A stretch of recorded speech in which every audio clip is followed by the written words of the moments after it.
Hello everyone, good evening to all and welcome to our Narayan institute. My friends, जैसा कि हम लोग जानते हैं बहुत अच्छे से कि हम लोग सीख रहे थे कॉम्प्लेक्स सेंटेंस बनाना एडजेक्टिव क्लास की सहायता से। डिफरेंट एडजेक्टिव क्लास को हम लोगों ने बहुत अच्छे से समझा था, ठीक है। और एंटरजेंट के बारे में लोगों ने बहुत अच्छे से जाना था। साथ ही साथ हमने फर्स्ट रूल को पढ़ लिया था जिसमें हमने देखा था, ठीक है, कि हु का प्रयोग जो हमारा होता है वो मनुष्य जातियों के लिए होता है, ठीक है, और व्हिच और दैट का प्रयोग, ठीक है, वस्तुओं के लिए होता है, जिसमें से व्हिच का प्रयोग हम पशुओं के लिए भी करते हैं, यानी एनिमल्स के लिए भी करते हैं, ठीक है, व्हिच का प्रयोग।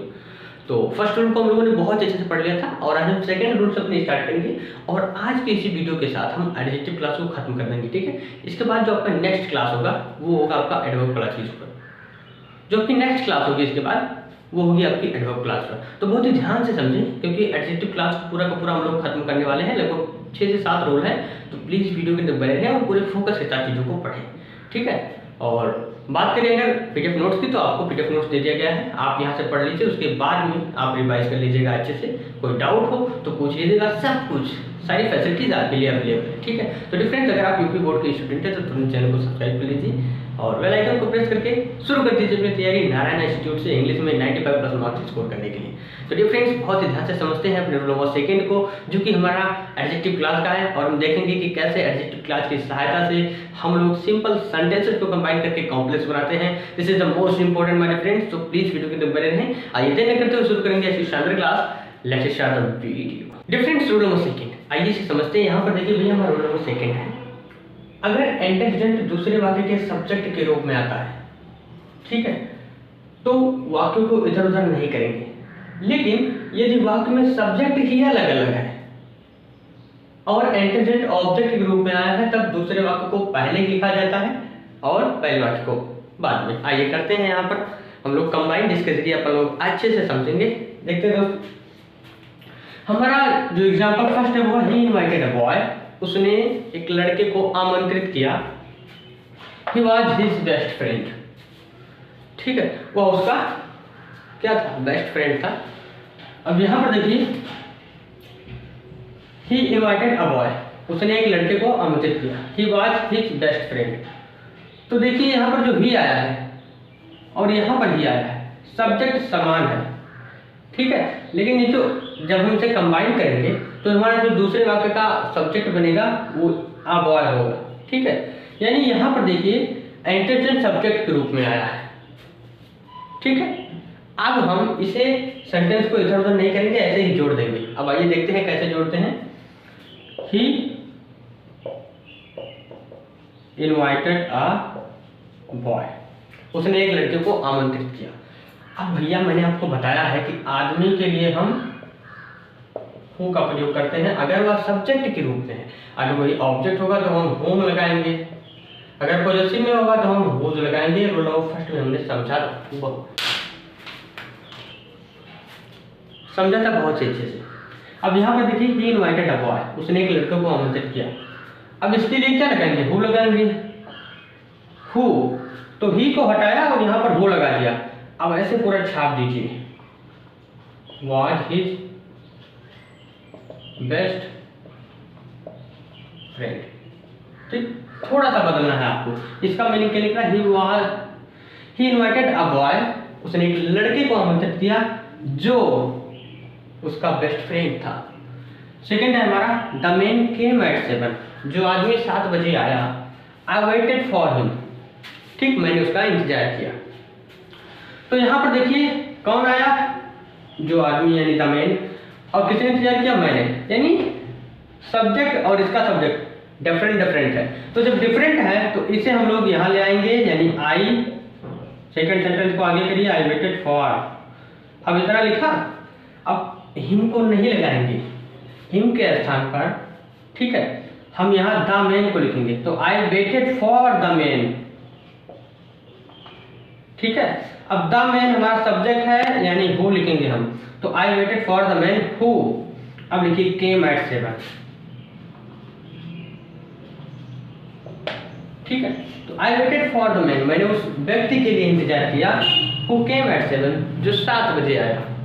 And our third sentence, the book is on the table, किताब मेज पर है। आई शैल रीड इट, मैं उसे पढ़ूंगा। अब देखिए, किताब मेज पर है, मैं उसे पढ़ूंगा। कौन मेज पर है, किताब, ये एक सब्जेक्ट हो गया। यहाँ पर देखिए कौन पढ़ेगा, मैं। तो किताब और मैं अलग अलग है, तो जब सब्जेक्ट अलग अलग है तो दूसरे सेंटेंस को आगे ले आइए, यानी आई शैल रीड। अब इट को नहीं लिखेंगे क्योंकि इट जो है यहाँ पर द बुक के लिए लिखा गया है, ठीक है। आई शैल रीड इट, मैं इसे पढ़ूंगा, क्या पढ़ूंगा, किताब। यानी ये द बुक यहाँ इसके लिए प्रयोग हुआ है, द बुक के लिए ये प्रोनाउन, क्लियर। यानी आई शैल रीड। अब यहाँ से शुरू करिए, द बुक, ठीक है। अब इज ऑन द टेबल, तो इज ऑन द टेबल ना लिखकर हम इसके, ठीक है, एंटेस्टेंट को, यानी ये हमारा एंटेस्टेंट हो गया। अब इसके लिए हम कौन सा कंजंक्शन यहाँ पर प्रयोग करेंगे, व्हिच, क्योंकि किताब क्या है, वस्तु है। तो I shall read it which is on the table. आप लोग सोच रहे होंगे कि व्हिच क्यों लगाया, यहाँ पर the book on the table ऐसे लिख देते हैं तो मीनिंग कहाँ निकलता है। देखिए आई शैल रीड, मैं पढ़ूंगा, the book on the table, तो यहाँ पर जो लिखना चाहिए, तो जो का मीनिंग लाने के लिए हमें व्हिच का प्रयोग करना पड़ा, यानी आई शैल रीड द बुक, मैं उस किताब को पढ़ूंगा, which is on the table, जो कि मेज पर है। अगर आप मीनिंग नहीं निकाल पाते तो आपके लिए आसान तरीका यही है कि अगर सब्जेक्ट सेम है तो इतना पूरा उतार लीजिए, दूसरे वाक्य सब्जेक्ट को हटाइए। अगर यहाँ पर जो हमारा एंटेस्टेंट आया है, क्लियर, अगर हमारा एंटेस्टेंट कोई मनुष्य है, ठीक है, लिविंग है, मतलब आदमी है, तो उसके लिए हम हु का प्रयोग करेंगे। और यहाँ पर देखिए अगर सब्जेक्ट डिफरेंट है तो दूसरे वाक्य को पहले लिखिए और फिर यहाँ से इसके ऑब्जेक्ट को हटाकर इसके एंटेस्टेंट को लिखिए, फिर वो जो आया है उसके लिए कंजंक्शन का प्रयोग करके सेंटेंस को कंबाइन कर दीजिए। यहाँ भी वैसे सेम ही करना है। तो डिफरेंस ये था आपका rule number second. I hope कोई डाउट, कोई कंफ्यूजन नहीं बचा होगा, बहुत ही इजी रूल्स है। अगर कोई डाउट बचा हो तो अभी लिखिए कमेंट बॉक्स में। आइए समझ लेते हैं अपने रूल नंबर सेकंड को बहुत ही डिटेल्ड। बट फ्रेंड्स आइए समझते हैं अपने रूल नंबर थर्ड को। यहाँ पर देखिए बहुत ध्यान से, रूल नंबर थर्ड हमारा क्या कह रहा है कि होम, व्हिच और दैट, इन तीनों का प्रयोग जब हमारा एंटेस्टेंट ऑब्जेक्ट के रूप में प्रयुक्त होता है, ठीक है, प्राप्त होता है, तब इन तीनों का प्रयोग करते हैं। होम का प्रयोग जो होता है मनुष्य जाति के लिए होता है, ध्यान रखिएगा, होम का प्रयोग, ठीक है, मनुष्य जाति के लिए। जबकि व्हिच या दैट का प्रयोग किसके लिए जाता है, वस्तुओं के लिए। लेकिन अगर बात कर ले हम पशु पक्षियों के लिए किसका प्रयोग करेंगे, तो वो हमारा व्हिच होगा, केवल व्हिच याद रखिएगा। अब आप कहेंगे कि ये पशु पक्षी तुम्हारे सजीव है, फिर इनके साथ हुआ ना चाहिए, नहीं, ऐसा नहीं है। पशु पक्षियों के साथ रूल यही है कि पशु पक्षियों के साथ व्हिच का प्रयोग करेंगे, दैट का नहीं, केवल व्हिच का। लेकिन वस्तुओं के साथ व्हिच और दैट दोनों का, और मानव जाति के लिए हु का प्रयोग, ठीक। अब यहाँ पर देखिए हमारे सेंटेंसेस जो है आप लोग इन्हें करेंगे कंबाइन, ध्यान से देखिएगा। A man came to me, you sent. A man came to me, एक आदमी मेरे पास आया, यू सेंट, तुमने भेजा था।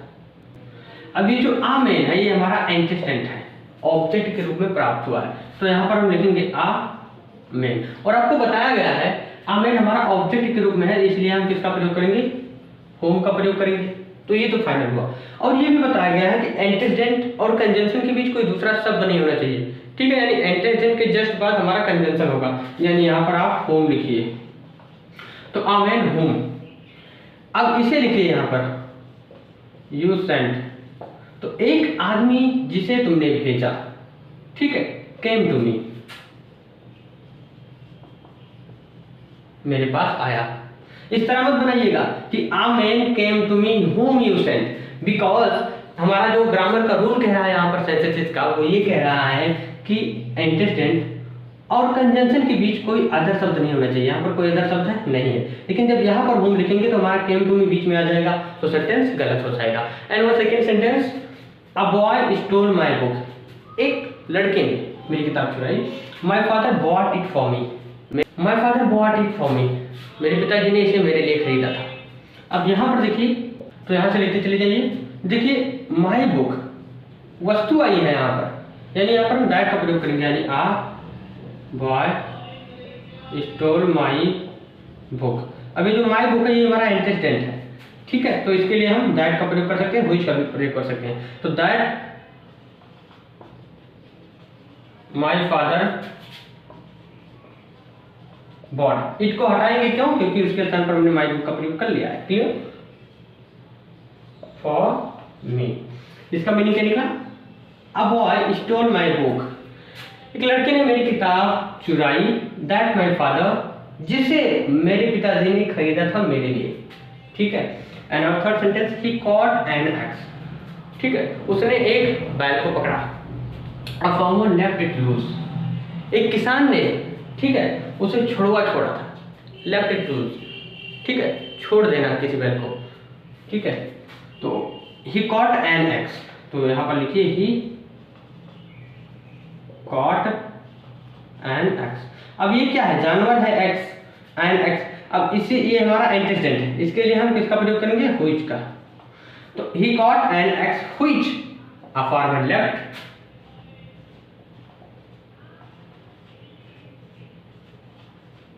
लेफ्ट लूज, इट को हटा देंगे, ठीक है। तो ही कॉट एन एक्स, उसने एक बैल को पकड़ा, which a farmer left loose, जिसे एक किसान ने छोड़ दिया था। तो ये था हमारा रूल नंबर थर्ड। आइए समझ लेते हैं अपने रूल नंबर फोर्थ, फिफ्थ को बहुत ही detailed. Friends, rule number fourth को समझते हैं। यहाँ पर देखिए, यदि एंटीसेडेंट के रूप में सच या द सेम शब्द आते हैं, ठीक है, तब रिलेटिव प्रोनाउन के रूप में एज का प्रयोग किया जाता है, यानी तब उसे एज से कंबाइन किया जाता है, ठीक है।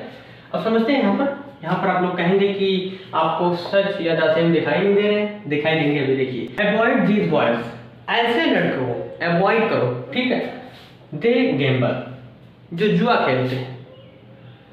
तो जो का मीनिंग क्या आता है, हु हम कर सकते हैं, यानी avoid these boys who Gamble, ठीक है। लेकिन यहां पर मीनिंग क्या लिखा है, ऐसे लड़के को, यानी अवॉइड दीज बॉयज, यानी इन लड़कों को अवॉइड करो, दे गैम्बल, वे जुआ खेलते हैं। तो यहां पर हम दीज को हटाएंगे और सच बॉयज करेंगे, ठीक है। तो अवॉइड सच बॉयज, ऐसे लड़कों को, सच माने क्या होता है, ऐसे, ठीक, ऐसे लड़कों को अवॉइड करो, यानी अवॉइड दीज बॉयज। अब हु गैम्बल नहीं होगा बाबू, यहाँ पर देखिए, सच या फिर द सेम अगर हमारा एंटीसेडेंट है, तो सच बॉयज हमारा क्या हुआ, एंटीसेडेंट हुआ। तो इसके साथ हम यहाँ पर एज से कंबाइन करेंगे, यानी avoid such boys as gamble. यहाँ पर दे को हटा देंगे, ठीक है, क्योंकि इन्हीं के बारे में इसमें बताया गया है, यानी सब्जेक्ट समान है। तो avoid such boys as gamble, यानी ऐसे लड़कों को अवॉइड करो जो जुआ खेलते हैं, ठीक है। Second sentence, he told a news, उसने एक खबर दी या कही, आई एक्सपेक्टेड इट, मैंने इसकी आशा की थी, यानी he told the same news, यानी उसने द सेम मतलब वही खबर दी, तो उसने वही खबर दी। अब यहां पर हम जो, इसके लिए हम लगाएंगे एज, अब लिखेंगे आई एक्सपेक्टेड, इट को हटा देंगे, ठीक है, यानी he told the same news, उसने वही खबर दी, ठीक, एज आई एक्सपेक्टेड, जिसकी मैंने आशा की थी। तो डिफरेंस आया ना आपका एंटीसेडेंट के रूप में सच या द सेम। देखिए, सच द सेम, ठीक, आप लोग अच्छे से समझ चुके होंगे। अब ध्यान रखिएगा कि सच और द सेम के साथ अपनी व्हिच या हु या दैट ना लगाने लग जाइएगा, क्योंकि इसके साथ केवल एज का ही प्रयोग होता है कंबाइन करने के लिए। आइए समझते हैं रूल नंबर 5 को। प्यारे दोस्तों, रूल नंबर 5 बहुत ही इंपॉर्टेंट है, ध्यान से समझिएगा। यहाँ पर देखिए, मैं इसे रेटिंग कर दे रहा हूँ इंपॉर्टेंट और प्लस वेरी इंपॉर्टेंट, ठीक है, क्योंकि इस प्रकार के एग्जाम में क्वेश्चन जो होते हैं अधिकतर इसी प्रकार से आते हैं। देखिएगा यहाँ पर एंटीसेडेंट, रिलेटिव प्रोनाउन, ये फला एंटीसेडेंट है जिनके लिए हम फला रिलेटिव प्रोनाउंस का प्रयोग करते हैं। अगर वो एंटीसेडेंट हमारा प्लेस है, प्लेस डिनोटिंग नाउन है या प्लेस ही है, तो उसके लिए व्हेयर का प्रयोग करेंगे, जिसका मीनिंग होता है जहां। टाइम के लिए हम लोग व्हेन का प्रयोग करेंगे, जिसका मीनिंग होता है जब। रीजन या काज लगा रहे तो काज, ठीक है, काज का प्रयोग करेंगे जिसके कारण, जिसका मीनिंग होता है। और मेथड के लिए हम हाउ का प्रयोग करते हैं, जिसका मतलब होता है जिस प्रकार। आइए करते हैं यहाँ पर देखिए combine, this is the place, तो द प्लेस के लिए हम किसका प्रयोग करेंगे, व्हेयर का। तो यहाँ पर कंबाइन किससे करेंगे हम, व्हेयर से, ठीक। ही वाज बोर्न हियर, तो दिस इज द प्लेस, यहाँ वही स्थान है, ही वाज बोर्न हियर, जहाँ उसका जन्म हुआ। तो जहाँ यानी व्हेयर, यानी ही वाज बोर्न हियर, यानी उसका जन्म यहाँ हुआ था। तो इसे करते हैं combine, this is the place, तो द प्लेस के लिए हम, ये हमारा एंटीसेडेंट है, इसके लिए हमने व्हेयर का प्रयोग किया। अब व्हेयर, अब देखिए इसे कंबाइन कर दीजिए, ही वाज हियर को हटा देंगे। क्यों हटा देंगे? यानी यहाँ हुआ था तो यहाँ का मतलब जहाँ हो नहीं गया यहाँ, इसलिए हियर को कर देंगे कैंसिल।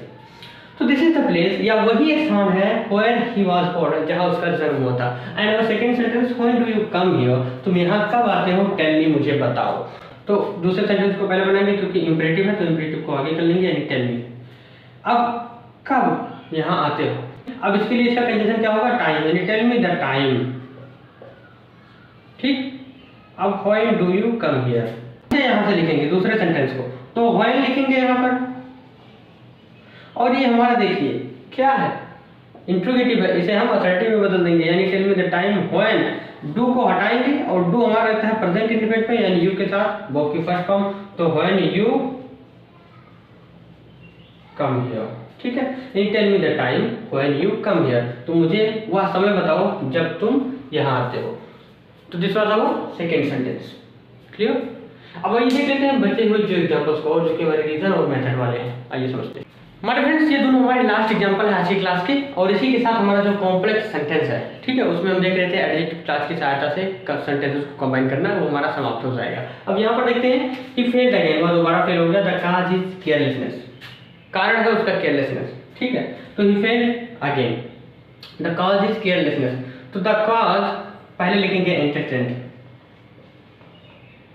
ठीक है, व्हाई, अब देखिए द काज द रीजन है, तो उसके लिए हम व्हाई का प्रयोग करते हैं, तो ये हमारा एंटरटेन है, और एंटरटेन और कंजंक्शन के बीच कोई अदर शब्द नहीं होता, इसलिए यहाँ पर द काज व्हाई।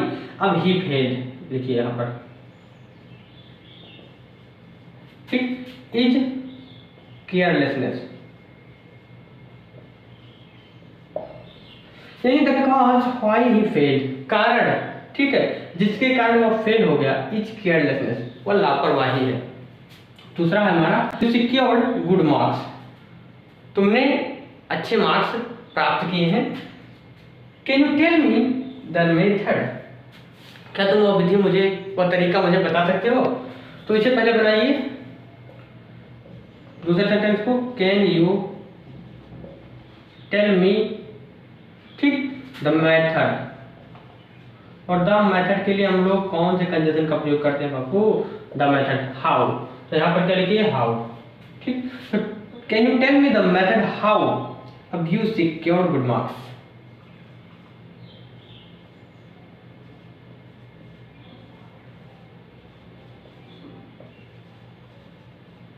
ठीक है, तो कैन यू टेल मी, क्या तुम बता सकते हो, द मेथड है वह तरीका, how you secure the good marks, कि कैसे या जिस प्रकार आपने अच्छे अंक प्राप्त किए। तो डिफरेंस ये थे लास्ट एग्जाम्पल आज की क्लास के, और इस रूल से रिलेटेड काफ़ी क्वेश्चन हमारे बोर्ड एग्जाम में आते हैं, अगर आते हैं तो इसी से रिलेटेड आते हैं। ठीक है, बहुत इंपॉर्टेंट है, प्लीज इसे अच्छे से समझ लीजिए। तो डिफरेंस उम्मीद करता हूँ कोई डाउट, कोई भी कंफ्यूजन नहीं बचा होगा आज की क्लास से रिलेटेड। ये नीचे बोर्ड पर आपका होमवर्क दिख रहा है, प्लीज इन सेंटेंसेस को आप लोग कंबाइन करिए ताकि आपकी प्रैक्टिस हो सके, और अगर कोई भी डाउट, कोई भी कंफ्यूजन बचे ना तो आप पूछ सकते हैं। क्लियर? तो डिफरेंस मिलेंगे कल शाम, और एडजेक्टिव क्लास हमारा समाप्त हो चुका है। अब आपके लगभग 2 या 1 क्लास होगी, उसके बाद में आपका जो सेंटेंसेस है वो खत्म हो जाएगा हमेशा हमेशा के लिए, कोई भी रूल आपका छूटेगा नहीं। ठीक है, तो बने रहे हमारे साथ, करते रहे बहुत तेजी से, और मिलेंगे कल शाम। Till then keep learning, keep watching, keep improving yourself. See you tomorrow. Good night to all of you.